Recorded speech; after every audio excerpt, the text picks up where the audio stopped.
Ok, galera, vamos começar então a nossa live aqui sobre a questão dos dons. E eu não vou esperar muito assim a questão da. Como é que eu poderia dizer? Não vou esperar muito interagir com a galera, porque a gente tem um conteúdo todo para desenvolver e aí a live fica 24 horas lá para a galera depois conferir. A gente vai tentar depois, se der certo, colocar essa live no YouTube, tá? A gente tentou a outra, mas deu um probleminha, então a gente vai logo para essa. E eu queria começar, deixa eu só me organizar aqui em termos de espaço, tá? Eu queria começar com uma palavra de revisão do que a gente falou no nosso último encontro. Só pensando nas nossas últimas lives, né? A gente falou sobre o dom de cura, a gente falou sobre. Depois do dom de cura, a gente falou sobre a questão da continuidade dos dons, né? E depois a questão da prática dos dons também, tá? Isso foi na semana passada e a gente vai continuar nessa pegada ainda. E o que nós falamos, basicamente, em termos de esclarecimento, para quem não participou, para quem não estava ligado na live na semana passada, vou fazer um breve resumo aqui. A gente falou basicamente que existem duas visões sobre dons, a visão cessacionista e a visão continuista, sendo que dentro dessas visões, dentro dessas perspectivas, existem variedades dentro delas. Essas variedades são importantes a serem consideradas, porque, vez por outra, você vai encontrar um cessacionista concordando com o continuista, e enquanto discorda de um cessacionista. Então, às vezes, você tem cessacionistas que concordam com continuistas, mas não concordam com outros cessacionistas. Então, só para você ter uma ideia da variedade, da importância de entender a variedade dentro dessas visões, tá? Segunda consideração é reconhecer por que então há tanta distinção entre os cristãos sobre a continuidade ou descontinuidade dos dons.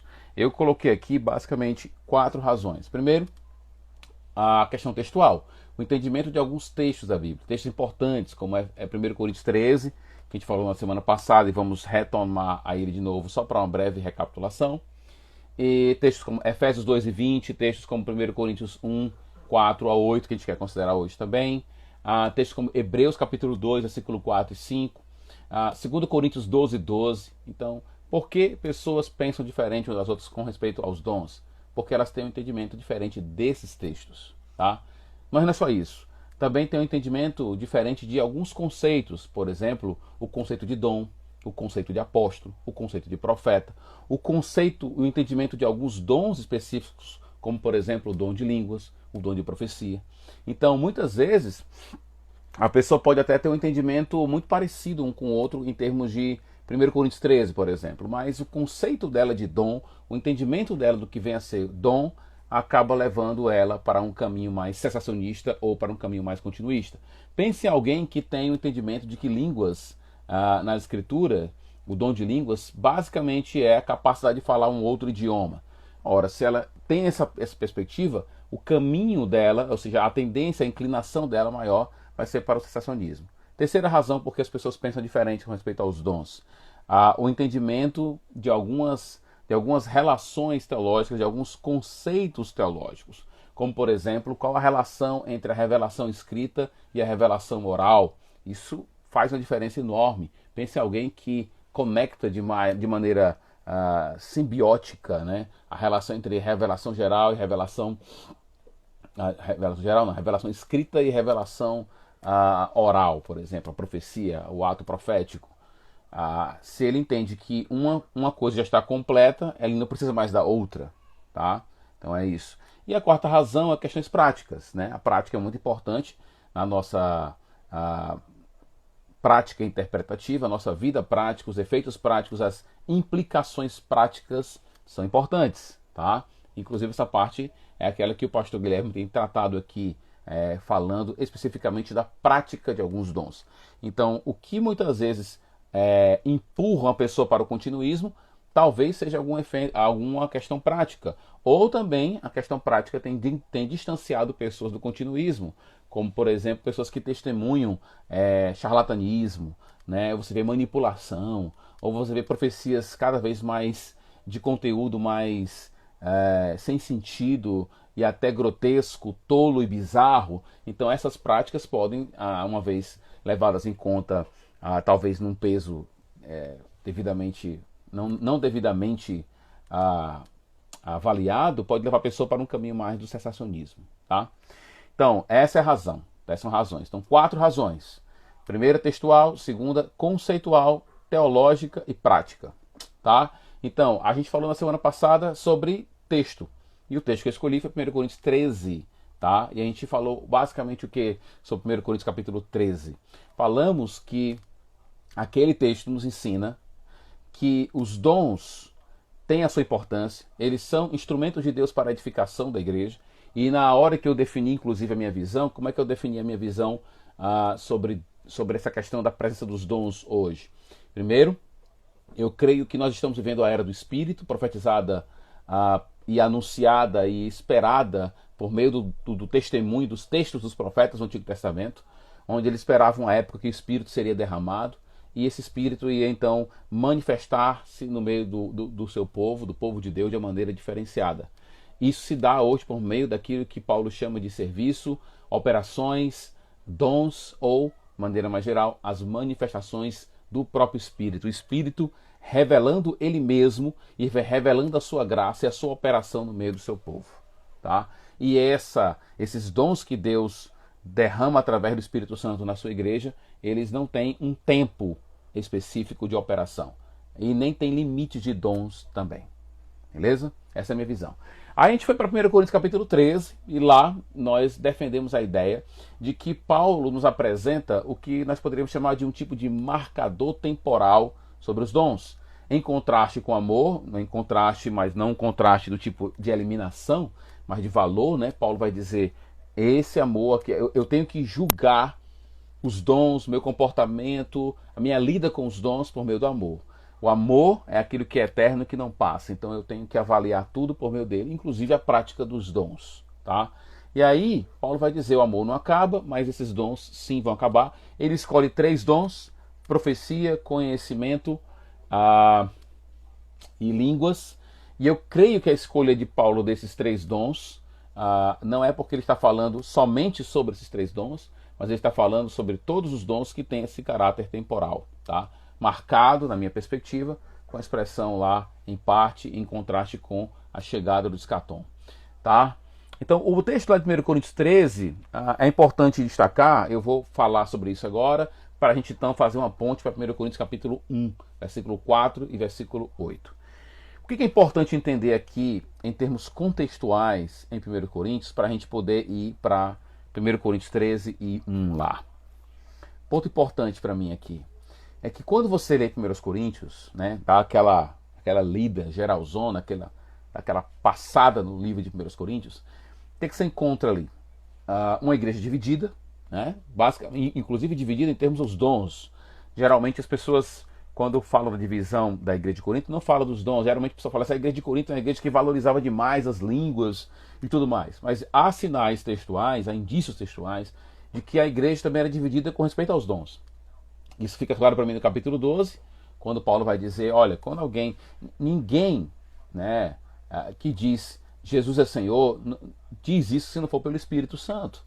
Então, a ideia para mim lá, desse texto, junto com o capítulo 14, quando Paulo vai dizer que eles não poderiam proibir o falar em línguas, é que talvez tinha um grupo de irmãos lá começando a questionar essa prática dentro da igreja, querer proibir a prática, e boa parte da explicação dessa prática é porque eles estavam associando essa prática com o paganismo. E Paulo então vai fazer um contraponto aqui.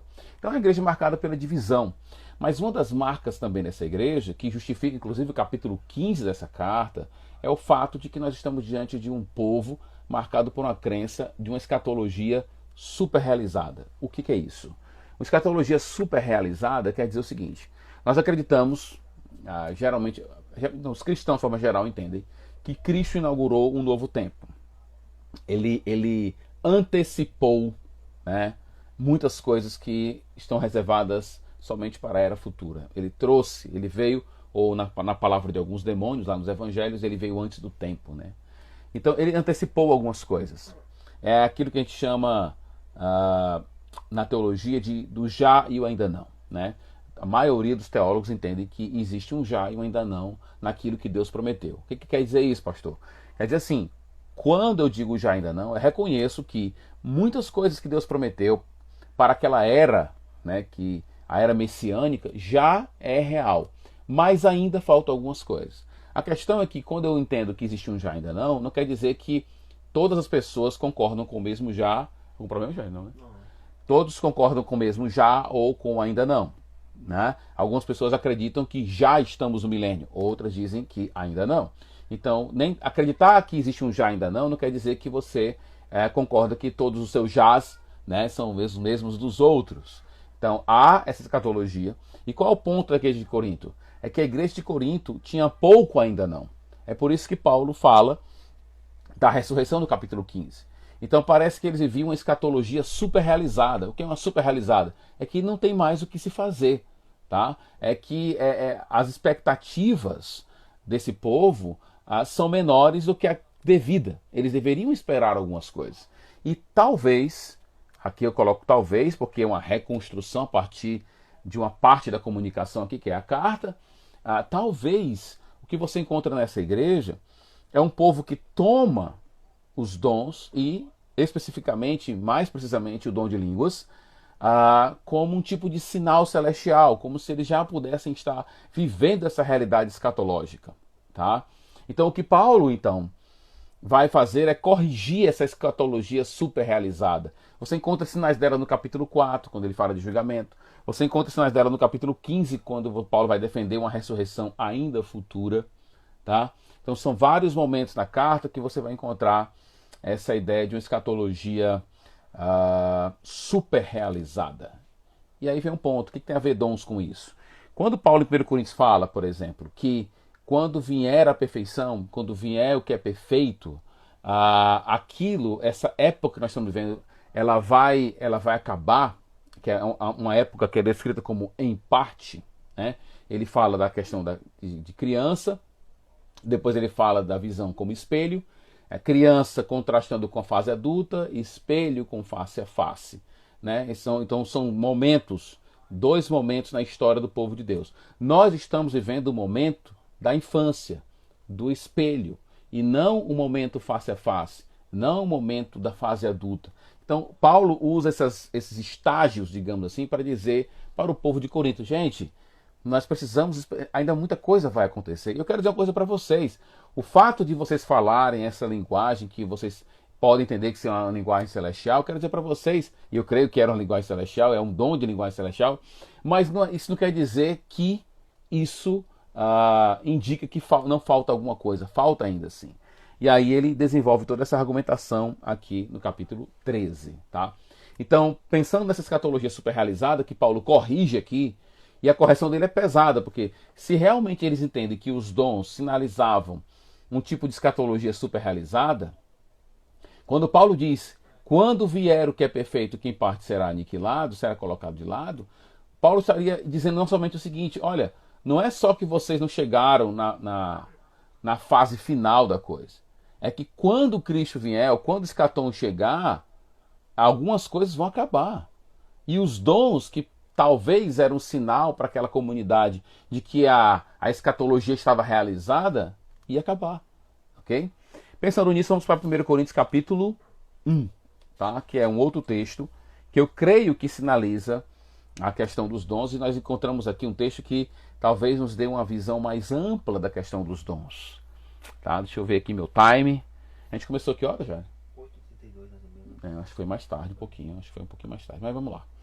Capítulo 1 de 1 Coríntios, eu quero considerar o capítulo 1, versículo 4 até o verso 8, tá? Então fica ligado aí, capítulo 4 até o verso 8. O que nós encontramos aqui? Eu quero propor para vocês a ideia de que nós temos um paralelo muito interessante que Paulo estabelece no versículo 5 e 6 com o versículo 7 e 8. É como se Paulo estivesse dizendo as mesmas coisas com palavras diferentes. Tá? O que nós encontramos aqui que é importante com respeito aos dons? Nós encontramos um texto onde ele estrutura o tempo entre o tempo marcado pelos dons e o tempo marcado pela vinda de Jesus. Novamente, eu creio que aqui, pensando no contexto da carta como um todo, acionando o contexto da carta como um todo, que Paulo está contrapondo-se aqui a essa escatologia super realizada que eu falei no começo. Então, vamos lá. Ele começa dizendo o seguinte: Sempre dou graças a meu Deus, estou seguindo aqui a NVI, tá? Por vocês. E ele vai dar a razão. Por causa da graça que lhes foi dada por meio, ou por ele, por ele, em Cristo Jesus. Pois nele vocês foram enriquecidos em tudo. Isto é, e aí vem, em toda palavra e em todo conhecimento, tá? Quando você reconhece uma estrutura paralela do versículo 5 e 6 com o versículo 7 e 8, essa estrutura paralela vai nos levar a entender que aquilo que Paulo chama aqui de enriquecimento e palavra e conhecimento é aquilo que Paulo vai dizer logo depois, dizendo que não falta nenhum dom no meio deles lá, tá? Então volta lá, versículo 6. Porque o testemunho de Cristo foi confirmado entre vocês. Vale a pena a gente parar para ver a relação dessas duas palavras aqui. A palavra aqui primeira é a palavra testemunho e a outra é confirmação, tá? Essas duas palavras são importantes porque elas muitas vezes elas vêm do mundo dos negócios, também do mundo do tribunal, né, que é aquele mundo da testemunha, de ratificar algum tipo de mensagem. O que Paulo está dizendo é que o testemunho de Cristo, geralmente expressão paulina para o evangelho, né, ele foi ratificado, foi confirmado. É interessante que ele usa essa palavra, esse joguinho de palavra com testemunho e confirmação, porque um testemunho é uma confirmação, tá? Então o que Paulo está dizendo é que o testemunho de Jesus, que é o evangelho, ele foi ratificado, ou seja, tem um testemunho do testemunho, algo que ratifica essa mensagem. Essa relação entre esses dois verbos, essas palavras, da mesma raiz, melhor dizendo, você encontra também em Hebreus. Lá no texto, inclusive, é utilizado por alguns sensacionistas para dizer que os dons acabaram usando Hebreus 2, versículo 4. Mas lá é interessante que testemunhar é paralelo com ratificar, confirmar, que é a palavra da mesma raiz que nós encontramos aqui. O que Paulo está dizendo? É que a mensagem do evangelho que ele trouxe foi ratificada, testemunhada. E como ela foi testemunhada? Testemunhada de maneira tal, versículo 7, que não falta nenhum dom espiritual, enquanto vocês esperam o nosso Senhor Jesus Cristo seja revelado. Então, como foi que Deus trabalhou a ratificação da mensagem do evangelho? Ele ratificou a mensagem do evangelho por meio de dons. Os dons, então, funcionavam como manifestação de Deus no meio do povo e ratificaram essa mensagem. Quando você entende, então, isso aqui, é interessante você pegar esse texto e comparar com 1 Coríntios capítulo 12, versículo 8 em diante ali, até o versículo 11, você perceber que lá é a Trindade operando, né? É o Senhor, é Deus, é o Espírito, são serviços, operações. Aqui é interessante que o que acontece é que a mensagem de Jesus, né, foi confirmada por meio dos dons que o Espírito derrama na sua igreja. E é interessante porque ele vai dizer: vocês receberam dons, não falta nenhum dom. Esses dons testemunham o testemunho, né, para fazer uma brincadeirinha aqui, para não ficar repetitivo, mas a ideia de Paulo é evitar essa repetição, mas a ideia é a mesma. Enquanto vocês esperam o nosso Senhor Jesus Cristo seja revelado. Então observa que ele fala dos dons e depois fala da vinda de Jesus. Tá? E aí ele volta, versículo 8. Ele os manterá firmes. Aqui é interessante, porque a versão aqui para mim é NVI. Mas o manter firme aqui é a mesma palavra que ele usou para confirmar. Ok? Lá ele confirma o evangelho. Tá? Aqui, deixa eu só olhar aqui as minhas análises. É isso mesmo. Então, lá ele ratifica a mensagem do evangelho por meio dos dons. Aqui ele ratifica quem? Versículo 8. Os coríntios. De modo que vocês serão irrepreensíveis no dia do nosso Senhor Jesus Cristo. E aqui a palavra no dia do nosso Senhor está em paralelo com o dia em que ele for revelado, versículo 7. Tá? Então qual é o ponto? Deus ratifica a mensagem por meio dos dons, tá?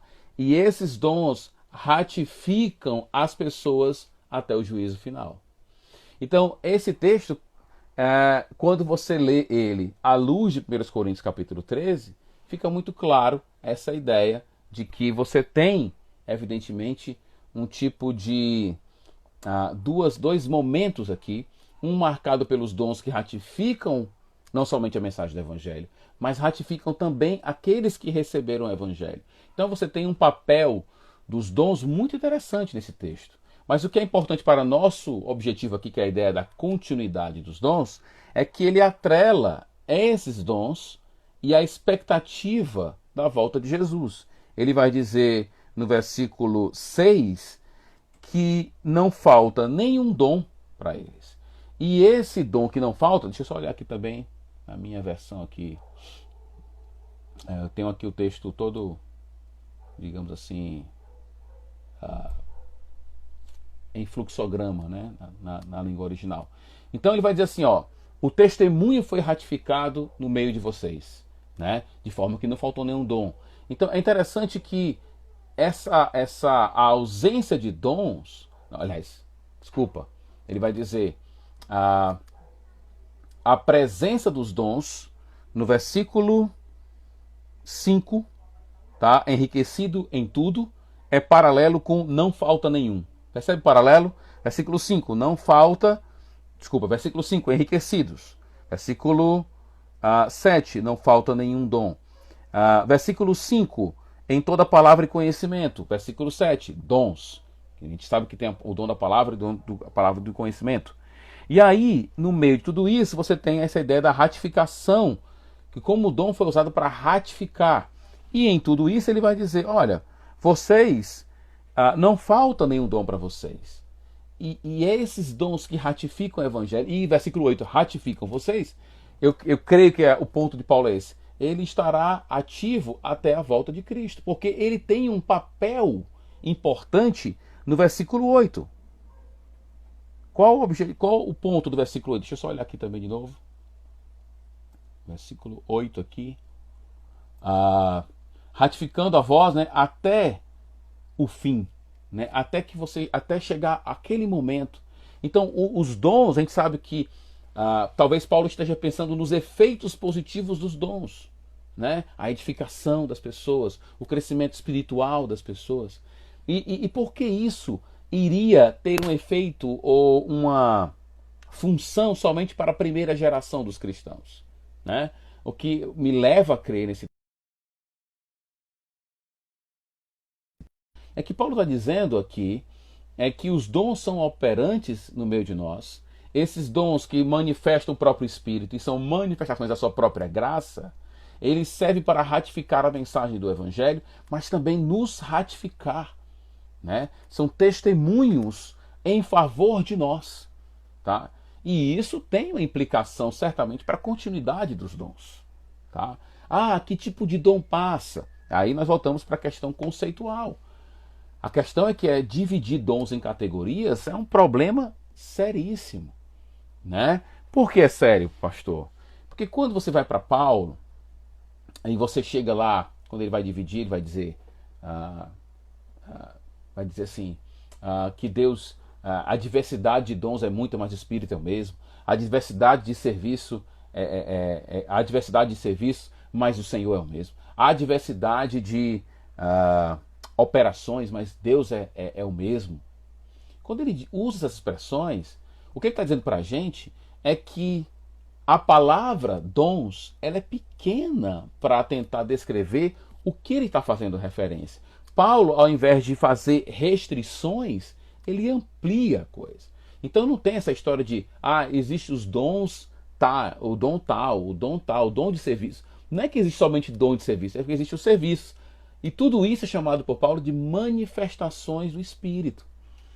O que o texto nos leva a entender, bíblico, até agora, 1 Coríntios 12, 1 Coríntios 13 e 1 Coríntios 1, 4 a 8, é que, primeiro, não há essa qualificação de dons, o Espírito opera no meio do seu povo, isso se dará até a volta de Jesus, e esses dons tem como também papel também de nos ratificar, porque aqui no versículo 8, quem nos ratifica é o Senhor Jesus Cristo, versículo 8. Aqui tem na minha manter firme, né? Então Deus vai nos manter firme, Ele vai nos ratificar. Como Ele fez o quê? No versículo 8 está paralelo com o versículo 6. Aqui no versículo 8, quem é ratificado são as pessoas. No versículo 6 é o testemunho que é ratificado. Então é por causa disso que eu creio que há uma relação direta entre o dom, a operação dos dons, até a volta de Jesus Cristo. Ok? Eu não vou estender mais, porque ainda tem o pastor Guilherme para chegar com a sua participação aqui, falando sobre alguns dons, tá? Então vamos tentar fazer a chamada aqui. É nesse aqui, duas carinhas, né? Isso. Ok. Beleza.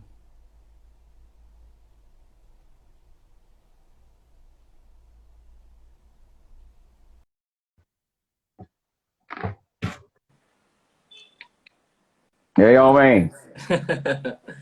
E aí, ainda tô aqui de boné. Não é não? É a quarentena, né? Não tem onde cortar o cabelo, né? Pois é, meio arriscado. Tá tudo bem o áudio aí? Tá tudo bom? Eu ouvi um Meu áudio? pouquinho de eco no começo. Ok. Eu tô ouvindo um pouquinho minha voz. Acho que tem outro aparelho aí, alguma coisa? Não, é por conta que eu não uso fone, porque a entrada desse iPad aqui, ela não tem a entrada de fone normal. Uhum, E aí eu uhum. não uso. Mas agora tá Ok. legal? Tá legal.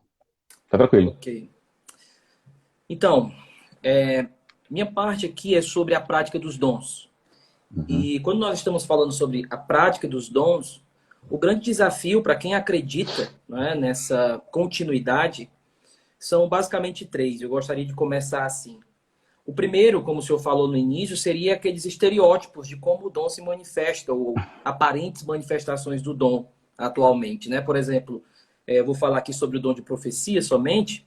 Então, hoje em dia, a profecia seria, assim diz o Senhor, é um cara que está todo de paletó e gravata e ele aparenta ser meio maluco. Então, a gente tem todo um estereótipo do que seria a profecia. E aí, alguns que não acreditam nos dons, eles vão dizer o seguinte: olha, tá vendo o que profecia, o que vai dar se você disser que profecia ela ainda está válida hoje? Eles começam, então, a usar os estereótipos para tentar provar que os dons não existem. E esse é um desafio para os continuistas. Como seria, então, a manifestação prática desses dons, tendo em vista que nós temos estereótipos neopentecostais, que eles muitas vezes demonstram claramente que não praticam aquele dom corretamente, né? E eu costumo dizer que um dos melhores argumentos para muitos cessacionistas são justamente os neopentecostais. O melhor argumento deles É. são esses, porque É a esse é um desafio, experiência. é a experiência. É. O outro desafio, que eu acho para quem acredita no continuismo nessa prática, seria a ideia dos aparentes erros ou profecias de pessoas que eram doutrinariamente corretas, bíblicas, mas algo nessa profecia pareceu não encaixar. Como lidar com isso? Como lidar com profecias, e eu vou colocar assim, que tem um aparente erro. Né? E aí o cuidado aqui vai ser o seguinte: poxa, mas Ellen White também fez várias profecias. Outros, e eu poderia citar batista bíblicos aqui, sem querer ofender, obviamente, o grupo, ou então os irmãos que seguem, ou regulares, ou muitas outras denominações. Nós temos teólogos que fizeram essas predições também na história da igreja. E grandes pais da igreja que fizeram essas predições e tiveram um aparente erro aí. Então, esse é um desafio também. Como eu vou avaliar o profeta diante dessas profecias, que elas possuem esse aparente erro? Se nós olharmos para o Antigo Testamento, talvez a nossa resposta seria: vamos apedrejar. Mas aí é que está o problema, que no Novo Testamento nós não encontramos essa mesma reação para os profetas que nós tínhamos no Antigo Testamento. Né? E aí, então, primeiro são os estereótipos neopentecostais, o segundo são essas profecias que possuem aparentes erros, ou então foram de fato erradas. E por último, é aquela acusação, e eu acredito que ela pode ser válida, de que a continuidade dos dons ou a prática dos dons pode minar a suficiência das escrituras. Eu coloquei aqui Hum. como o cessacionismo argumentaria. Tá? Será que eu afirmar que o dom profético ele não estaria ali minando a autoridade da Escritura? Será que no meio onde se acredita nos dons, a palavra de Deus, inerrante, suficiente, ela é honrada nesses meios? E eu diria assim, ora, se a igreja primitiva, que estava ainda com o cânon aberto, eles eram ensinados a buscarem o dom de profecia, mesmo correndo o risco de olhar para uma palavra profética, interpretá-la como canônica, porque ainda estava tudo aberto, por que nós correríamos um risco menor, já que o cano está fechado, o nosso está fechado? Uhum. Então, assim, essa ideia de que é perigoso revelações, porque isso pode minar a autoridade da Escritura, isso é muito óbvio, isso é claro. E continuistas responsáveis, eles não iam de forma nenhuma objetar isso. Eles iam dizer, ok, realmente existe esse perigo. Agora, era um perigo também da igreja primitiva, e não só nosso. E aí, uma outra questão, para quem lida com a continuidade dos dons, assim, ainda dentro desse ponto, desse terceiro ponto sobre se mina ou não a autoridade da Escritura, é o seguinte, quando nós falamos da palavra cânon, nós estamos falando de uma base, de uma medida. Uma medida e uma base para quê? Para avaliar as outras revelações, para avaliar os outros ensinos. Nós não estamos falando de cânon no sentido de revelação exaustiva, tendo em vista que Jesus falou muitas outras coisas que não foram registradas, tendo em vista que nós temos uma série absurda de profecias do primeiro século que não foram registradas. Portanto, nós não estamos falando de revelação exaustiva. É uma revelação suficiente, inerrante e no que diz respeito à salvação, à edificação da igreja, ok? Porém, ela é mais uma base, aí vem a palavra cânon, é uma base que eu avalio as outras. Então, como lidar com isso? Primeiro, estereótipos. Segundo, com essas profecias de aparentes erros. E por último, essa ideia de que é possível minar a autoridade da Escritura. Essa é a minha introdução e eu gostaria de dar uma única resposta. Primeiro, se você é um continuista e acredita na continuidade dos dons, obviamente, você tem que levar a sério essas três questões. Estereótipos, a profecias de aparente erro e, por último, essa ideia do cânon. Você tem que dizer, no mínimo, um continuista diria, ok, é possível que isso seja um perigo para nós, só que não é suficiente para a gente abandonar a continuidade dos dons. Porque se a gente for viver sempre de perigo, não dá para pregar, não dá para fazer isso. Se eu for sempre ensinar com medo das pessoas pegarem a implicação do que eu ensino e fazer uma coisa errada, nós não vamos ensinar nada. Nós não vamos ensinar. Não ensine mais graça, não ensine mais santidade, não ensine mais nada, porque corre esse risco. Né? E agora sim, entrando, então, particularmente naquilo que seria o dom mais debatido, o que estaria do lado dele seria o dom de línguas. Então, nós temos o dom de profecia, o dom de línguas. Na verdade, seria os dons revelacionais, ditos assim. E o dom de profecia, ele é o ponto-chave de toda a discussão de continuidade e descontinuidade. Eu já comecei a falar da outra vez. Então, aqui eu vou fazer o seguinte. Eu vou falar como se eu não tivesse falado, só que em tópicos mais curtos. Tá? Duas coisas importantes quando você estiver estudando sobre profecia. Aqui é o seu ponto de início. Primeiro, o que era a atividade profética? O que era isso? Qual é a natureza dessa atividade profética? Segundo, qual era o grau de autoridade que essas palavras eram recebidas na igreja primitiva? São duas coisas importantes. A primeira, de novo, o que era a atividade profética?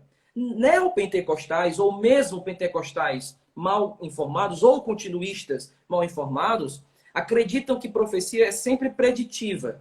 Eu vou sempre te falar algo acerca do futuro. Isso pode ser, sim, um dos principais usos ou funções, ou função da profecia. Entretanto, no Novo Testamento, nós vamos ver já já, a profecia, ela tinha, sim, esse âmbito de predição, mas envolvia também outras coisas, outras funções ali. Nem sempre ela estava ali para trazer uma revelação nova, ou seja, futura. A profecia poderia falar alguma coisa que a pessoa já sabia. E aí a ideia de encorajar Ora, eu encorajo uma pessoa não necessariamente falando algo que ela não sabe. Eu posso encorajar uma pessoa lembrando algo que ela sabe. Dentro disso, Uhum. Paulo diria, bem, dependendo do que ocorreu nesse momento de encorajamento, isso foi uma prática profética. Esse encorajamento de um ao outro irmão foi uma prática profética. Se você exortou um irmão, não significa que aquele irmão recebeu uma nova revelação. Ele já pode saber o que você disse, só que naquela prática profética houve uma exortação de uma forma que não ocorreria em outros meios ou em outros lugares, em outros momentos da igreja. Então são essas duas coisas que você tem que anotar. O que era atividade profética e segundo, qual era o grau de autoridade que essas profecias eram recebidas. Perceba, elas eram profecias de Deus, vamos colocar assim. A pergunta não é se é de Deus ou não. A nossa pergunta aqui é como a igreja recebia, qual era o grau de autoridade que a igreja primitiva dava a essas profecias. Tá? Então vamos lá. Atividade profética. Dentro dos grandes meios aí, eu li algumas monografias e alguns acham, por exemplo, que profecia está sempre ligado a algo do conhecimento, dar algum conhecimento para uma pessoa. Então, seria uma exegese inspirada, ou seja, o pastor, quando está ali analisando um texto bíblico, ele recebe de Deus uma inspiração para analisar aquele texto bíblico de uma forma quase que inspirada. Ou seja, não vai ser só o texto bíblico que vai ser inspirado, vai ser a análise do próprio pastor que vai ser inspirada.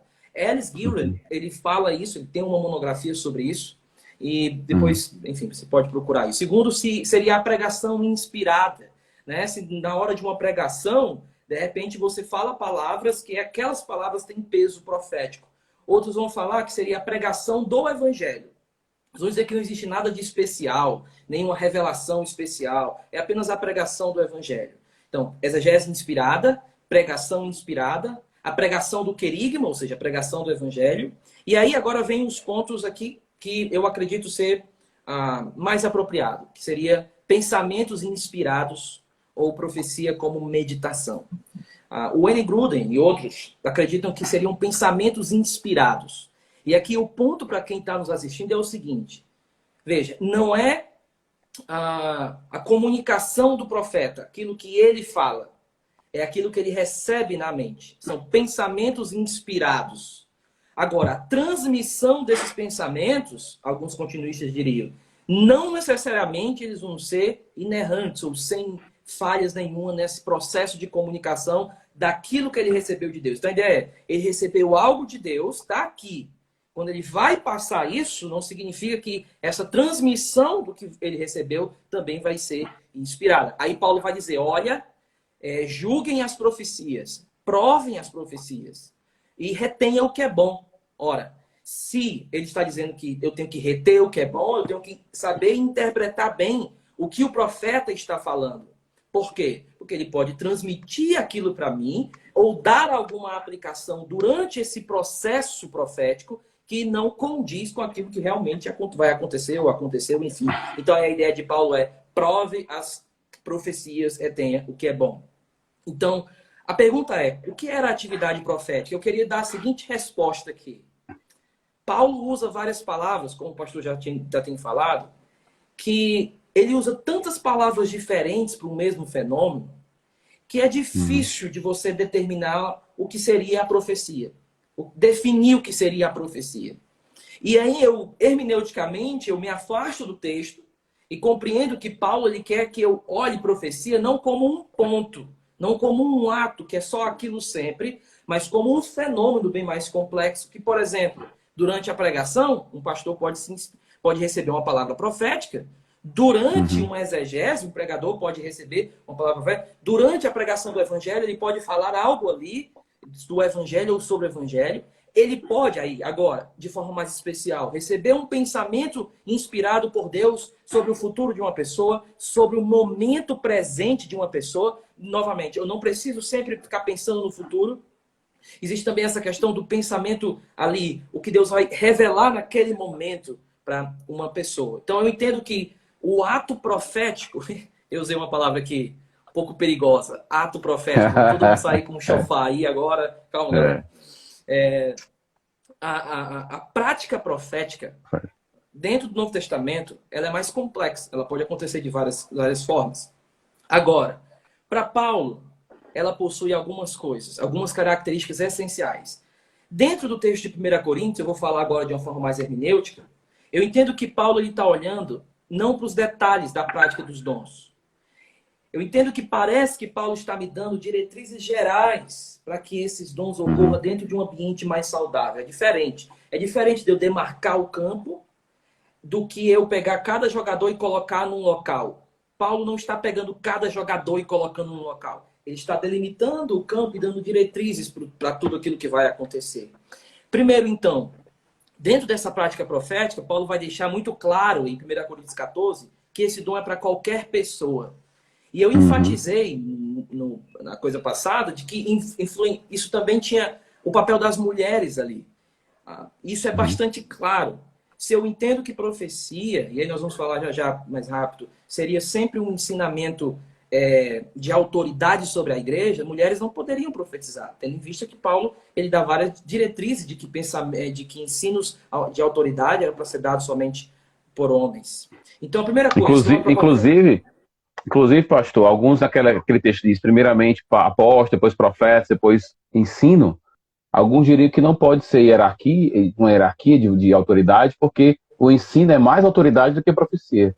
É um argumento que se usa, eu concordo, de que você não pode dizer primeiramente apóstolo, depois profeta, depois mestres. Aí ele vai dizer, peraí, se a autoridade, mestre tem que estar acima da profecia.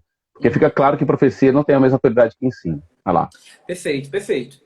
Então, a primeira coisa, o dom seriam para todos. Segundo, existem 3 coisas para Paulo desse dom. Ele é usado para edificação, encorajamento e consolação. Peraí, só um minutinho. Deixa eu só afastar a luz um pouquinho para cá, para me dar mais luz. Ok. Encorajamento, edificação e consolação. São essas 3 características aqui do dom. E dentro disso, perceba, eu posso edificar alguém, eu posso encorajar alguém, eu posso trazer alguma consolação para alguém. Dentro dessa tríade, a trindade profética, então seria essa ideia de edificação, encorajamento ou consolação. Agora, eu não entendo que Paulo ele está me dando uma lista exaustiva do que a profecia pode ser. Tendo em vista que nem mesmo nos dons em 1 Coríntios ele dá uma lista exaustiva desses dons. Ele parece estar, mais uma vez, me dando a direção para onde andar nesse ato profético, nessa prática profética. Então vamos lá, o dom é para qualquer um, ele é para edificação, encorajamento e consolação. E Paulo usa uma palavra profética ou profecias, ele também usa uma de lado chamada instrução. Paulo não coloca, ele não usa apenas instrução. E ele coloca profecia, instrução, conhecimento.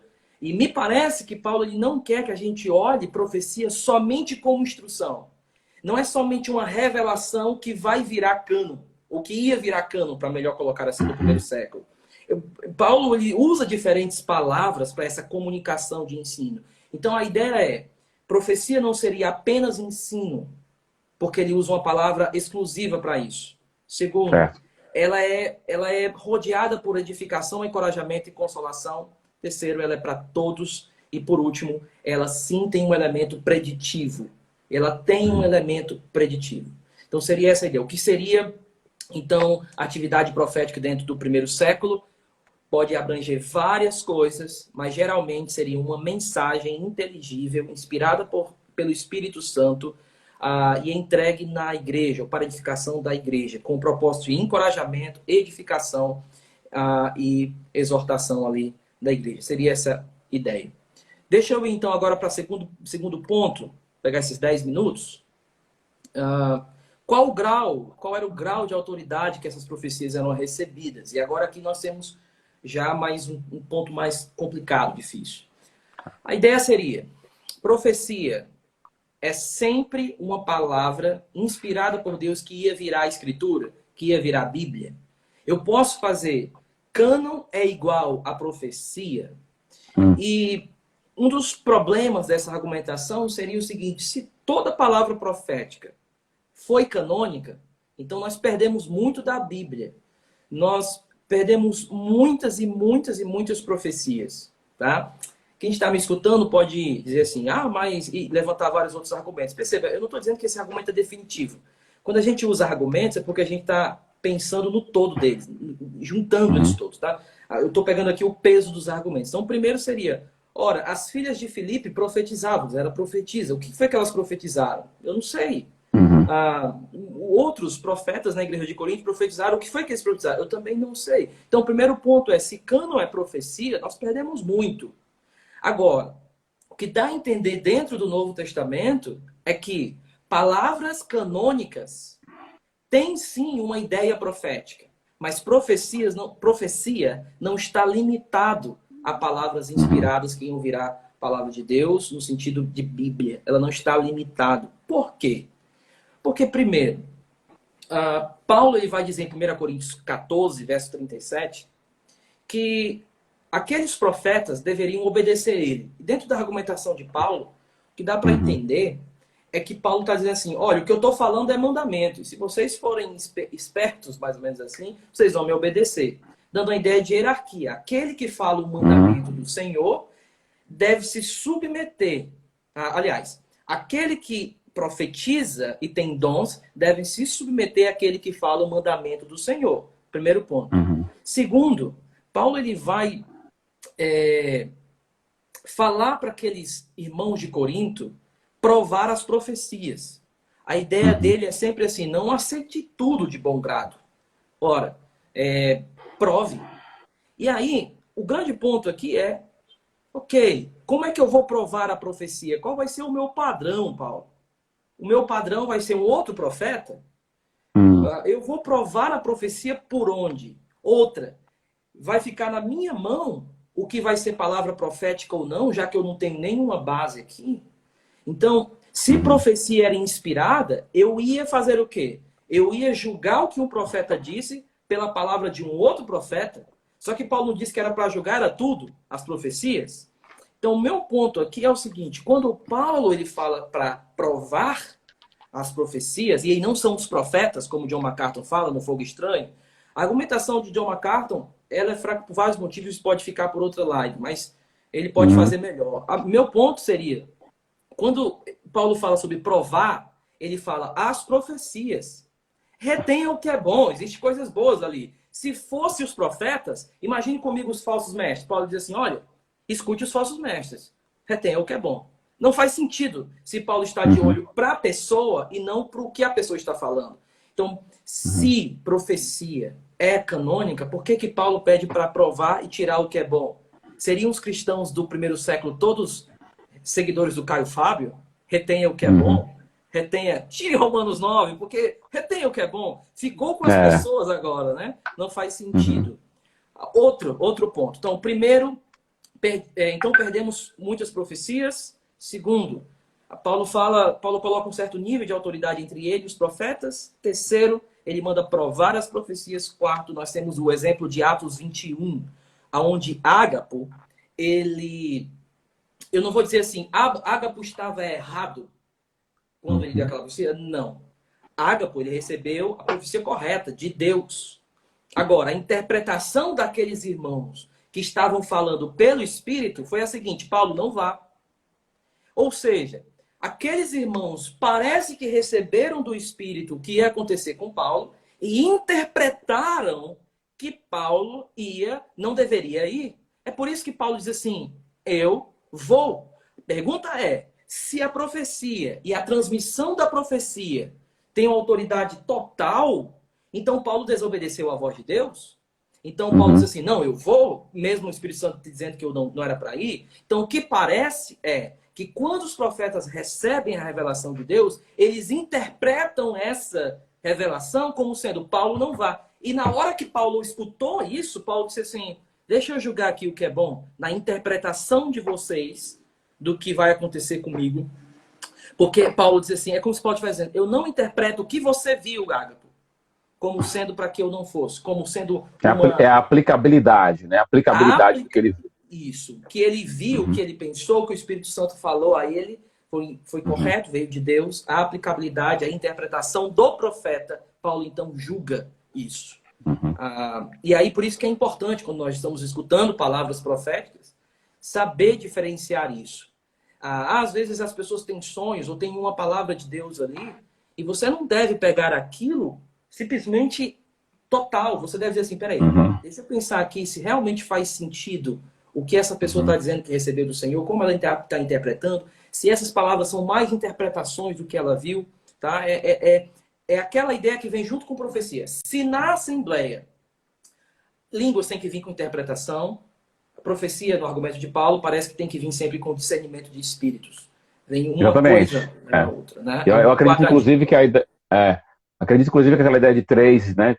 No máximo três, a ideia de que três depois julgamento. E isso é a ausência do julgamento de profecia ou do discernimento de espírito. Se alguém. Você faz essa ligação entre discernimento de espírito e julgamento de Sim, profecia. A, a ausência disso nas comunidades é o que gera esses abusos nas profecias, porque o cara se sente livre em falar qualquer coisa que vem à mente dele, ele entende que isso é profecia, a comunidade não julga, e aí você tem uma comunidade que é completamente onde isso é colocado de uma maneira completamente descontrolada, né? sim, sim. E aí, por último aqui, o que foi que aconteceu com Ágapo? O que foi que aconteceu em Atos 21? Aquilo que Paulo fala, eu acredito, quando ele diz assim, profetizamos em parte. O Uhum, profeta ele pode não ter o conhecimento completo do que foi revelado ali. Então, na hora que ele transmite, aquela falta de completude no que ele entendeu pode aparecer. Aquela falha aquela limitação uhum, de revelação ampla do que ele recebeu pode fazer com que ele interprete e aplique aquilo errado para as pessoas que ele está falando. É por isso que Paulo fala sobre julgar. O que é que nós vamos fazer diante disso? O mesmo que Paulo disse para os Tessalonicenses fazer: julgar, provar, reter o que é bom. E aí, dentro disso tudo, essa, essa esse ato de ser usado por Deus com profecias, ele então deve ser colocado da seguinte forma. E aí eu gostaria de terminar assim minha parte aqui. Meu último argumento seria que as mulheres profetizavam, mas eu já falei isso. Seria o seguinte, cuidado, porque quando Paulo fala sobre manifestação dos dons, ele basicamente fala da manifestação do Espírito. Mas não confunda uhum, manifestação do Espírito com certos padrões e estereótipos de algo que sempre vai acontecer da mesma forma. uhum, Cuidado. Assim diz o Senhor, um cara subindo, atrapalhando o culto e tal, e fazendo tudo aquilo ali, cuidado. Isso aí não. Olha, atrapalhar o culto, a assembleia, a comunhão dos santos. Paulo já diria assim: ei, esse cara aí é estranho, manda ele calar a boca. E Paulo manda profetas calarem a boca. Eu fico imaginando, uhum, se toda palavra profética for inspiração divina, imagina o cara profetizando e Paulo diz assim: ei, cala a boca aí porque o outro quer profetizar. Mas é inspiração divina. Então vai, uhum, cala o outro porque é a tua vez. Aí fica todo mundo querendo fazer um cano aqui. Desculpa, uhum. no momento. Então, É, no meu ponto seria: cuidado com os padrões estereotipados do que seria a prática uhum, da profecia. Uma profecia pode vir com uma frase só, com uma palavra só, mas ela vem com uma convicção, e o profeta nunca vem impondo algo. Ele apenas entrega algo. Ele dá suas impressões sobre aquilo. E ele coloca agora na mão daquele irmão para julgar à luz do que ele vem aprendendo na igreja. De guardar, de receber. Por exemplo, a mulher do Greg Kinnear recebeu uma profecia que ela ia casar com um é, homem americano, branco. é, Só que lembre-se que ela no Congo não tinha ninguém ali. Não tinha nada. E todo mundo até riu dela, o Greg Kinnear conta muito isso. Aliás, o Greg Kinnear tem um livro, Compre Milagres, que tem muita coisa boa no final do livro. E uhum, ele hoje é casado com ela, lá do Congo, dos Estados Unidos, que na uhum, época ninguém nem pensava disso. Aí você vai dizer assim, não, isso aí foi sorte. Então repense quem é o seu Deus. O meu é, Deus, ele age através do seu espírito para o bem da sua igreja. E ele preferiu chamar isso de dom espiritual. uhum, Então, assim, julgue a profecia e espere. E quanto aquelas profecias sobre tempo, períodos que foram dados, você vai fazer isso, você vai fazer aquilo. Primeiro, a profecia podia ter sido condicional. Não vamos tirar isso. Eu não estou querendo justificar, mas pode ser condicional. Porque profecias do Antigo Testamento eram condicionais, por exemplo. Qual é o problema? a Ela pode maioria ser delas, inclusive. condicional. Na maioria. É, Segundo, a interpretação do profeta do que ele pensou, do que veio a ele, pode ter sido errada. Terceira, podia ter sido um charlatão mesmo, mas aí reveja a igreja que você está. Quarto, Ore a Deus e perceba que talvez você ainda não tenha compreendido toda a figura da profecia. Talvez você ainda não percebeu que isso não vinha acontecer. David Wilkerson fez uma profecia, eu não estou falando dessa que dizem que não existe, eu estou falando de uma outra mais antiga. E ele fez essa profecia e ela se cumpriu durante um tempo, bem depois, uns 2 anos antes dele morrer. E eu lembro que, na época, a Assembleia de Deus publicou em seus jornaizinhos, e muitas pessoas veio várias críticas, inclusive o John Piper, ele tem um artigo da época sobre essa profecia específica. O problema é que tudo aquilo que o John Piper criticou que poderia acontecer, veio algo ali presente na realização daquelas profecias de David Wilkerson que ele falou. Então, assim, eu entendo o ponto do Piper. O Piper quis fazer uma crítica que é real, a crítica que ele fez, é saudável a crítica que ele fez, só que a gente tem que ter humildade e dizer assim, bem, mas eu não tenho a figura toda. Porque lembre-se, nós profetizamos em parte. Então, assim, o meu desejo sobre a prática dos dons é que o meu trato pastoral, nosso trato entre a comunidade, dos irmãos que nos assistem, daqueles que não são da nossa igreja, anseiem com desejo, um desejo assim profundo, os dons espirituais. Porque eles não servem apenas, não serviram apenas para a manifestação escrito, mas para a edificação da igreja. Lembre-se dos propósitos, a manifestação do Espírito meio da comunidade e o desejo. Para mim, dons espirituais é algo muito maior do que tecnicidade. A tecnicidade é importante, ela está como a nossa base de argumentação exegética, ela está aqui, mas o continuista ele tem que ir a mais, ele tem que dar um passo além. Ele diz assim, se eu creio nisso, é isso que eu desejo. Então, é isso a minha palavra aqui, mestre. Ok, é isso aí, turma. A gente vai encerrar esse tempo aqui. Estamos sempre nessa pegada, né? Eu vou falar da continuidade, usando uma base mais textual, e o pastor Guilherme escolhendo aí um dom para falar da parte mais prática. É importante para a gente ir amadurecendo essa ideia. E como ele terminou com a palavra de natureza mais pastoral, fica esse desafio para cada um de nós a termos esse desejo, né? Esse anseio, talvez boa parte das diferenças que você vai ver entre um continuista e um cessacionista passa por esse tipo de ethos, né? Esse tipo de comportamento que você encontra. No continuismo, você tem essa abertura, essa disponibilidade, esse desejo de querer realmente manifestar o Espírito Santo. Agora, lembra de uma coisa, essa visão que a gente está falando, essa visão ampla dos dons, não esquece de uma coisa importante, tá? A manifestação do Espírito, ela não se dá somente em atos dramáticos, tá? Ela se dá também no serviço, no amor, na disponibilidade de doar. Então, pega todo o quadro, 1 Coríntios 12, Romanos 12, então você pega toda aquela lista de dons, você vai ver que é bem mais amplo, e Paulo não está preocupado em fazer uma lista completa de dons que são da nossa realidade agora, porque o Espírito vai se manifestar por meio de cada um de nós. Que as nossas igrejas, né, a nossa igreja Batista Quirais, a nossa congregação IBGS, sejamos marcados pelo desejo dos dons e que os próprios dons venham a corrigir algum tipo de erro deles mesmos. Porque Deus deu os dons e deu os dons para fazer a correção de qualquer tipo de equívoco. Dentro da continuidade dos dons já existe o próprio remédio de algum tipo de equívoco que vai ter. Beleza? Abração, galera. Valeu, pastor. Amanhã a gente faz outra, né? Amanhã é outra, né? Amanhã, pode ser. Amanhã, vamos fazer outra. Vamos tentar, vamos dar pé. Viu? Valeu, galera. Abração, até mais.